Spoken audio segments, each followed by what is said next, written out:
Boa tarde a todos. Viemos agora, então, apresentar, né, um seminário a partir da cadeira de Economia do Setor Público com o professor Robert Ávila. E o nosso tema proposto e que vai ser apresentado hoje é sobre a reciclagem e a economia solidária no Brasil, com os participantes Felipe Dornelles Brasil, Henrique Silveira Scheckler e Raul Teixeira Cardoso. A gente vai apresentar uma análise sobre a relação entre a reciclagem, a economia solidária e o papel do setor público nesse processo. O nosso foco hoje ele vai estar nas cooperativas de catadores de materiais recicláveis, com base no artigo do pesquisador Sandro Pereira Silva, publicado pelo IPEA, que oferece uma leitura crítica sobre a estrutura desses empreendimentos hoje no Brasil. Então, como a gente pode ver, né, dando uma introdução e uma contextualização sobre o assunto, o lixo hoje no Brasil ele não some, né? Apenas 13% dos resíduos no Brasil são reciclados e quem sustenta a reciclagem no país são os catadores. Então, o nosso objetivo ele foi analisar a economia solidária, como ela se relaciona com a cadeia da reciclagem no Brasil e quais são os desafios enfrentados pelos catadores e como o Estado tem atuado ou deixado de atuar na promoção da inclusão produtiva desses trabalhadores. E é fundamental a gente começar entendendo quem são os catadores. Os catadores hoje, eles são os trabalhadores que historicamente foram excluídos do mercado formal e que passaram a sobreviver a partir do reaproveitamento de resíduos. Eles transformam o que chamamos de lixo em mercadoria. E mais, eles sustentam, de fato, uma reciclagem no Brasil. Enquanto o país ele recicla apenas cerca de 13% do total de resíduos gerados, mais de 90% desse volume passa diretamente pelas mãos dos catadores. E isso mostra que eles não são coadjuvantes, e sim eles são protagonistas invisibilizados por essa situação. E aqui a gente vê hoje a estrutura da cadeia produtiva, né, da reciclagem no Brasil, e ela é marcada por uma forte desigualdade na distribuição do valor gerado. Os catadores eles estão na base, né? Se a gente retornar um slide ali, a gente consegue ver. Os catadores hoje eles estão na base, realizando o trabalho que é essencial da coleta, a triagem e a limpeza dos resíduos recicláveis, geralmente de forma manual, e aí entra um dos principais pontos, que são em condições precárias e sem acesso a equipamentos adequados. A seguir vão entrar os atravessadores, que compram os materiais por valores muito baixos e revendem para a indústria recicladoras com lucros elevados. Essas indústrias são, por sua vez, quem mais se beneficia economicamente com a reciclagem, já que transformam o material em novos produtos com margens altas. Ou seja, quem mais agrega valor é quem menos lucra com o processo. E segundo dados do IPEA e da Abrelp, os catadores eles recebem em média 25 centavos por quilo de material vendido, enquanto esse mesmo quilo pode chegar de R$ 1,50 a R$ 2,00 na indústria, o que é um ganho de 7 vezes maior que o atravessador teria sobre o catador, né, sobre o reciclador. Essa diferença ela vai revelar uma cadeia produtiva que sustenta na exploração de um trabalho ambientalmente valioso, mas ainda socialmente desvalorizado. Se a gente passar agora um slide, a gente vai ver que mais de 90% de tudo que é reciclado no Brasil passa pelas mãos dos catadores. Isso é um dado que desmonta a ideia de que a reciclagem no país é feita por sistemas formais ou grandes empresas. Na verdade, são esses trabalhadores, muitas vezes em situação de vulnerabilidade, que garantem que resíduos tenham uma segunda vida. E eles atuam diretamente na triagem manual, separando papel, plástico, vidros, metais e outros materiais que muitas vezes estão em condições precárias e sem apoio público. Ou seja, eles sustentam a reciclagem urbana no Brasil, mesmo inviabilizados. E esse dado ele nos obriga a repensar o lugar que os catadores ocupam nas políticas públicas ambientais Eles não são beneficiários passivos, mas agentes centrais da sustentabilidade urbana. Aqui a gente tem, no próximo slide, algumas fotos que representa bem a dinâmica da coleta e separação manual, né, que é a base da reciclagem no Brasil, e ela ainda é feita de forma muito precária, como a gente consegue ter noção com as imagens. Agora, falando um pouco sobre os intermediários, atravessadores e sucateiros. Né? Nessa etapa da cadeia entram também os intermediários, popularmente conhecidos como atravessadores ou sucateiros, e eles fazem o trabalho de armazenamento e enfardamento dos materiais, o que dá volume e padronização para a revenda. Isso por si só não seria um problema. O ponto crítico é que possuem maior estrutura, compram dos catadores a preços muito baixos e revendem às indústrias recicladas com essa alta margem. Então, essa intermediação ela concentra um valor gerado no processo e impede que os catadores que fizeram o trabalho, né, vindo da base de coleta e separação, sejam devidamente remunerados. O artigo do Sandro Pereira Silva ele destaca que essa estrutura se sustenta na fragilidade das cooperativas e na ausência do apoio público. Né? Ou seja, não é o intermediário que agrega mais valor, mas ele é quem lucra mais. O que reforça a necessidade das nossas políticas públicas que fortalecem os empreendimentos dos próprios catadores para que possam vender diretamente à indústria e capturar esse valor que hoje é perdido. Na próxima imagem, a gente tem ajuda a gente a visualizar um pouco mais como funciona a cadeia da reciclagem, né, desde a coleta até a industrialização, mas o que a gente pouco percebe é que o desequilíbrio de poder que existe nessa cadeia, especialmente quando a gente fala das indústrias recicladoras. E é sobre esse ponto agora que o Raul vai aprofundar um pouco mais. Quando a gente olha para a próxima etapa ali dessa nossa hierarquia de atores dentro desse sistema, a gente encontra as indústrias recicladoras.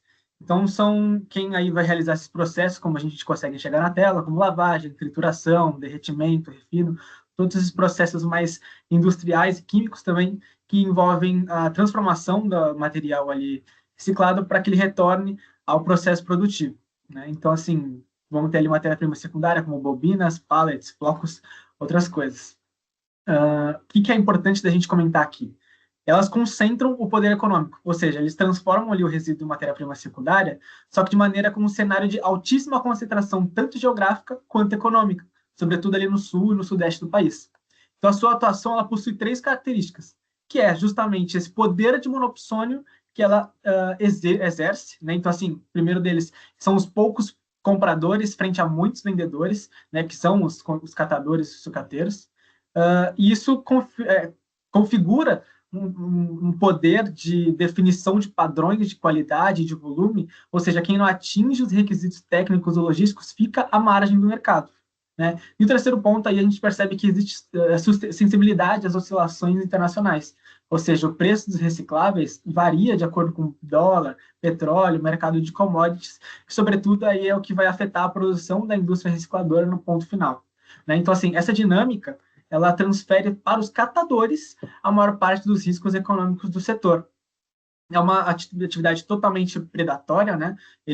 Os catadores, por sua vez, eles têm aí essa menor parcela do valor agregado, enquanto aí os indústrias, intermediários, eles maximizam os seus ganhos cada vez mais. Passando aqui, a gente consegue dar uma olhada em imagens que vão ilustrar isso. A gente percebe como existe uma disparidade tecnológica muito grande, enquanto os catadores operam 100% com as mãos, enfim, sobre como a gente conseguiu observar situações bem precárias de trabalho, a gente percebe como a organização do setor da indústria ele é bem organizado, não é? E quais que são os problemas e desigualdades dessa cadeia? Na ponta, a gente percebe que existe uma falta de acesso à infraestrutura mínima por parte dos captadores. Então, assim, faltam acesso a galpões, a prensas, a veículos, esses que trabalham na parte mais essencial da reciclagem e na parte mais precarizada, como a gente vem batendo nessa tecla desde o início. Né? Sem proteção social, sem apoio e sujeitos, com certeza, à exploração. Ou seja, existe uma ausência de proteção social e trabalhista, fundamentalmente. Existe essa dependência deles também por parte dos atravessadores e das flutuações do preço de mercado de commodities, ou seja, eventualmente, muitas das vezes, eles não conseguem vender tudo aquilo que eles conseguiram pilhar, né, por um valor socialmente melhor ou tão alto quanto, por exemplo, eles cataram, por exemplo, na semana anterior. Então, assim, um dado importante que eu acho que vou até trazer aqui, que a partir do mundo co-op, em 2024, os catadores eles desempenham um papel absurdamente essencial na cadeia de reciclagem. Sabemos que responde a 70% a 90% dos materiais que chegam às indústrias recicladoras. Isso é algo um valor muito alto, né? A gente pode passar no próximo slide e perceber que, ainda assim, a sua contribuição é ambientalmente indispensável e economicamente relevante, configurando-se assim um serviço ambiental que não é muito remunerado pelos municípios. A informalidade é algo que assola muito esse setor, a forte dependência comentamos já, e a renda dos catadores também é volátil, comentando. Quando a gente passa a olhar para quais são as maneiras de melhorar isso, enfim, entender como é que a gente, como sociedade, poderia satisfazer, ou melhor, substituir essa situação de precariedade, a gente encontra solução na economia solidária, que surge como resposta para essas dinâmicas excludentes da economia convencional, né? Então, ela surge aí como como uma solução, enfim, da propriedade coletiva dos meios de produção, que nada mais é aí uma gestão democrática e autogestão da organização do trabalho de diferentes setores, nesse caso aqui da reciclagem, e você consegue transformar também essa organização numa que gera divisão equitativa dos resultados. E, nesse sentido, a reciclagem, quando ela é organizada, ela deixa de ser sobrevivência e vira cidadania econômica, como a gente observa ali. Um dado legal aqui no Brasil, o Cadastro Nacional da Economia Solidária, ele registra que 20.670 empreendimentos solidários envolvem aproximadamente 1,4 milhão de trabalhadores. Né? E, assim, no setor da reciclagem, a gente consegue, as cooperativas dos catadores conseguem buscar romper a lógica da exploração. De que maneira? Operam com base em, como a gente observa ali, a gestão democrática e a distribuição equitativa, a propriedade coletiva dos meios de produção. Então, por meio dessas práticas, a reciclagem ela não se transforma não apenas em uma fonte de renda, mas sim um instrumento de cidadania econômica, inclusão social e sustentabilidade ambiental. Aqui a gente consegue ver fotos, no próximo slide, de como as cooperativas elas se organizam, tá? E o Felipe agora vai trazer quais que são os benefícios desse tipo de organização. Bom, maravilha. Quando os catadores se organizam coletivamente, especialmente sob o modelo de economia solidária, os ganhos eles vão muito além do aspecto financeiro. Essa organização ela permite, por exemplo, acesso a estruturas básicas de trabalho, como galpões cobertos, equipamentos de proteção, prensas, veículos, e isso reduz drasticamente os riscos e o esforço físico dentro desse ambiente de trabalho.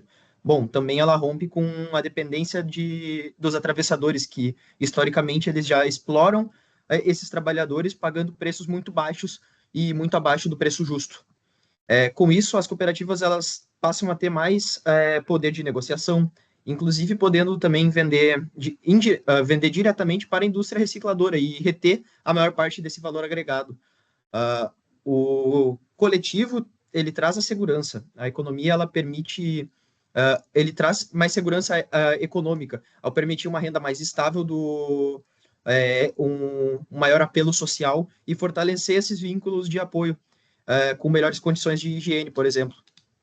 Bom, por fim, a gente também tem que destacar um outro ponto essencial, que quando estão organizados, esses catadores eles passam a participar mais ativamente dentro de espaços, tanto públicos quanto conselhos, e isso torna eles sujeitos políticos e capazes de influenciar diretamente em políticas de resíduos. Esses benefícios eles se mostram que a reciclagem coletiva ela não é apenas a mais eficiente, mas também ela é a mais justa. Bom, passando agora ao próximo slide, ele mostra que as condições mais graves da reciclagem no Brasil, ele mostra uma das condições mais graves da reciclagem no Brasil, que ela é sustentada por trabalhadores que operam majoritariamente em condições de baixíssima eficiência. Bom, segundo Damasio, 60% dos empreendimentos coletivos de catadores no país operam com baixa ou baixíssima eficiência. Um fator importante para a gente pontuar é que nesse gráfico, no eixo direito, encontra-se a produtividade quilograma-mês por catador, enquanto no eixo esquerdo verifica a porcentagem da existência de organizações que regulam e ajudam esses trabalhos dos catadores. Se a gente consegue pegar e analisar, ele deixa isso muito claro, que cerca de 4 das organizações têm produtividade inferior a 220 kg catador mês, o que é extremamente baixo de acordo com os padrões. Isso não é porque os catadores eles são menos capazes, mas sim porque realmente falta equipamento, falta estrutura, falta capacitação e principalmente apoio. 12% desses empreendimentos atingem alta produtividade, acima de 2.000 quilos por catador mês, o que justamente são esses que têm acesso às prensas, aos galpões, ao suporte. Se a pessoa tiver problemas de saúde, ela consegue pelo menos ter um subsídio, ter um apoio para ter segurança. E essa desigualdade estrutural, ela mostra que sem investimento e sem política pública consistente, a maioria desses trabalhos ele continuará sendo preso a uma realidade que o esforço vai ser intenso e que não vai ter retorno, que não vai ter quase nenhum retorno. Bom, como colocado, a reciclagem no Brasil é feita por quem tem as piores condições de trabalho e isso precisa mudar. Passando nesse próximo slide, mesmo sendo um dos principais responsáveis pela reciclagem no país, os catadores eles enfrentam uma série de barreiras estruturais que travam esse avanço no setor. Esses obstáculos, bom, o primeiro deles acho que a gente pode pontuar como a falta crônica de infraestrutura, que já foi citado, mas eles não têm nem transporte adequado.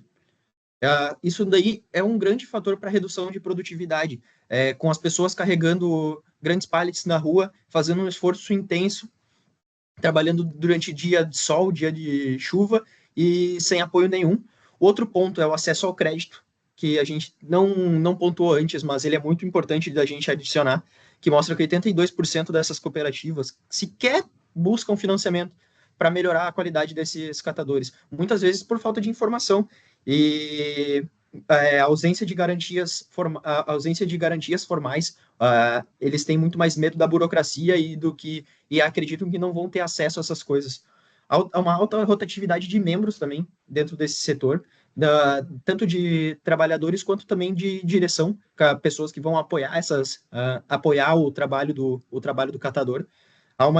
Isso daí gera uma grande necessidade financeira, gera instabilidade, ele dificulta também a consolidação dessas cooperativas, porque há uma desorganização muito grande.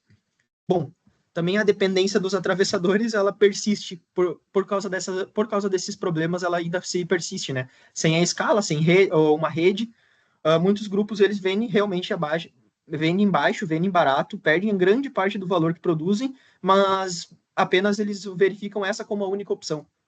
E, por fim, um problema que é menos visível, mas também é muito importante, que é a desinformação sobre o cooperativismo e sobre a economia solidária, onde muitos catadores eles entram em cooperativas sem informação adequada, sem informação. Isso enfraquece um senso de pertencimento, enfraquece a gestão coletiva, e esses obstáculos eles se tornam muito mais estruturais e revelam quanto ainda falta para a gente ter uma real reciclagem solidária, onde, de fato, ela integra as políticas públicas de desenvolvimento também à sociedade, como um final. Bom, passando agora para o papel do Estado e das políticas públicas, a gente pode pegar e pontuar que, mesmo com todos esses problemas, o Estado ele é absolutamente central. A gente, em 2010, tivemos um avanço muito importante, que foi a criação da PNRS, a Política Nacional de Resíduos Sólidos. Ela trouxe diretrizes para gestão de resíduos, ela reconheceu formalmente a importância dos catadores, estabelecendo a responsabilidade compartilhada pelo ciclo de vida do produto, e também um outro ponto importante, que foi o reconhecimento oficial da profissão do catador, que abriu um caminho para a inclusão em políticas públicas de emprego, de assistência e de previdência, o que até muito pouco tempo atrás não se tinha. Mas, apesar desses avanços legais, ainda a gente vê que na prática o Estado falha em garantir as mínimas condições que essas normas para que essas normas virem realidade. Falta recurso principalmente no município, onde há o maior foco, né? E a implementação das ideias da PNRS é extremamente desigual. Enquanto algumas cidades têm uma coleta seletiva muito bem estruturada, outras sequer têm acesso a um plano de gestão. E, além disso, há uma fragmentação institucional também que é muito grave, onde muitas vezes os órgãos públicos e empresas atuam de forma desarticulada e cada um puxa para um lado. No final das contas, o catador, o trabalhador, quem realmente vai botar a mão na massa, não tem um caminho a seguir. Ele fica sem coordenação, não tem investimento para o setor, não gera nenhuma política de inclusão para essas pessoas e elas acabam se tornando cada vez mais marginalizadas. Bom, como eu já tinha comentado, mas ainda agregando um pouco mais, a gente tem nessa legislação e reconhece esse papel dos catadores. Bom, segundo o IBGE e a Munic em 2023, 32% dos municípios ainda despejam resíduos sólidos dentro dos lixões. Isso daí descumpre totalmente a PNRS. O mapa no lado mostra com mais clareza essa situação e ela é muito mais crítica na região norte, nordeste e centro-oeste, onde revela que há um abismo regional entre as relações de infraestrutura e gestão de resíduos. Bom, outro ponto que a gente tem que pegar e adicionar é o programa do Procatadores.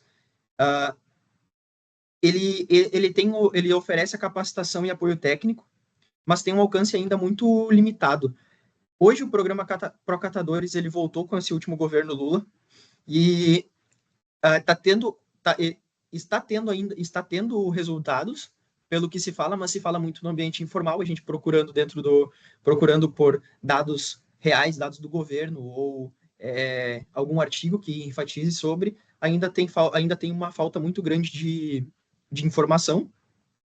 Mas como a gente já viu no ambiente histórico, essa reciclagem coletiva ela traz benefícios muito claros.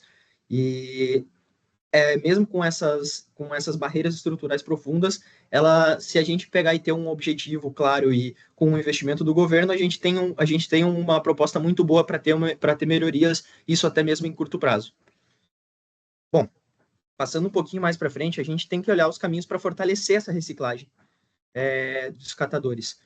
O investimento público e privado em infraestrutura é essencial, como a gente já comentou. A formação de redes centrais de cooperativas é importante para gerar mais engajamento entre a sociedade, principalmente o coletivo que trabalha, que põe a mão na massa dentro das cidades.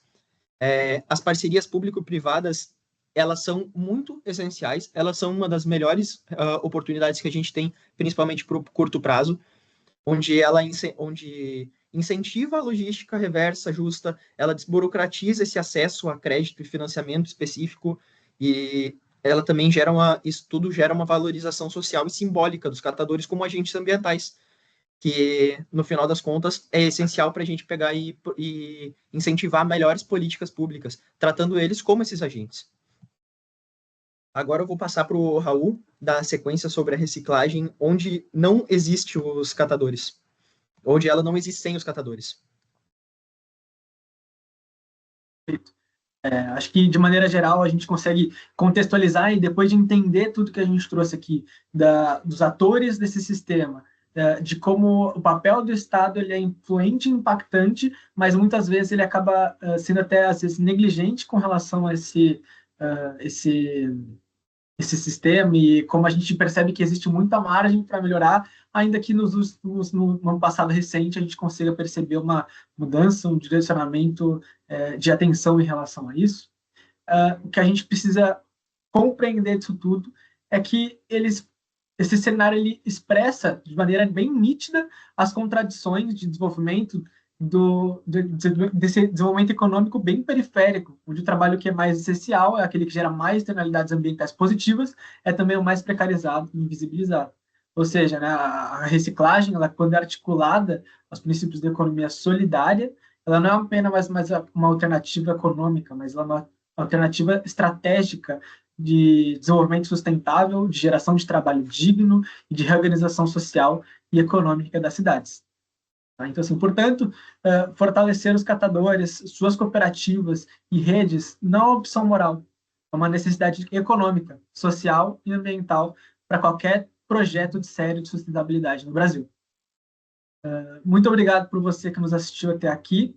Espero que você tenha saído com uma reflexão importante, impactante em relação a esse tema no Brasil, e deixaremos as referências bibliográficas na descrição.